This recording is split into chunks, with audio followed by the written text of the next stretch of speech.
Personally, I didn't believe it. So, people, I remember one big man, one important personality, when the rumors started brewing, he called me and said, look, these people are planning to bring 7 months before the time to bring so as the governor and so as the deputy governor.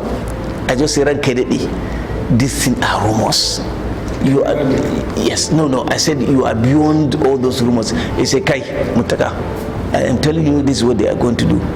Me, personally, as you see me, I will come to their meetings, but I will never give my money again. And this is someone who will give about 200,000, 250,000 every meeting. Every time there was need for him to contribute, he will give his contribution.